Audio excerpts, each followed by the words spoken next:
નમસ્કાર દર્શક મિત્રો, MS ન્યૂઝ 24 ગુજરાતીમાં આપનું હાર્દિક સ્વાગત છે। હું છું મુસ્તફા ગાજી। હવે જોઈશું આજના મુખ્ય સમાચાર।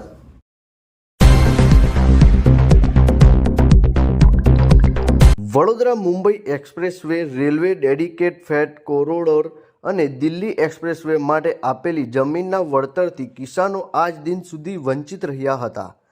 તો આજ રોજ એડવોકેટ હસમુખ ભટ્ટ અને એકતા ગ્રામીણ મંચની આગેવાનીમાં કોર્ટ સંકુલથી રેલી યોજાઈ હતી। રેલીમાં સાવલી, પાદરા, વડોદરા, કરજણ જેવા અનેક તાલુકાના ખેડૂતો જોડાયા હતા અને આ રેલી કલેક્ટર કચેરી સુધી નીકાળવામાં આવી હતી।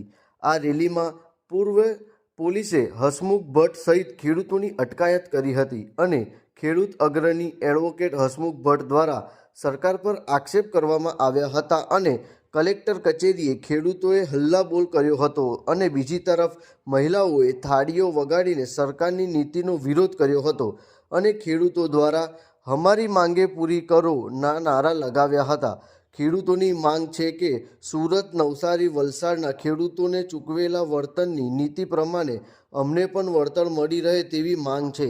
ત્યારબાદ ખેડૂતોએ કલેક્ટરશ્રીને આવેદનપત્ર આપ્યું હતું અને ખેડૂતોની આ માંગ પૂરી નહીં કરવામાં આવે તો લોકસભાની ચૂંટણીમાં સરકારને અસર દેખાશે અને ખેડૂતો ચૂંટણીનો બહિષ્કાર કરશે અને આગામી દિવસોમાં ઉગ્ર આંદોલન કરવાની ખેડૂતોએ ચમકી આપી હતી। 4 તાલુકાના સાવલી તાલુકો, વડોદરા તાલુકો, પાદરા તાલુકો, કરજણ તાલુકાના દરેક ખેડૂતો જે લાભાર્થી છે, જેને અમારી જમીન અમારી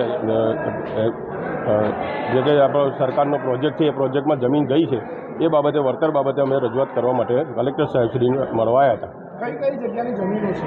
અમારે સાવલી તાલુકો, પાદરા તાલુકો, વડોદરા તાલુકો અને કરજણ તાલુકો, 4 તાલુકાના ગામોની જમીનનો જે પ્રોજેક્ટમાં ગઈ છે એ પ્રોજેક્ટનું રીપેમેન્ટ અમારે આજ સુધી થયું નથી અને આગળ નવસારી, સુરત એ બધે જ્યાં 30 રૂપિયા જંત્રી હતી ત્યાં આજે ત્યાં 1200 રૂપિયા ચૂકવવામાં ભલામણ થઈ છે।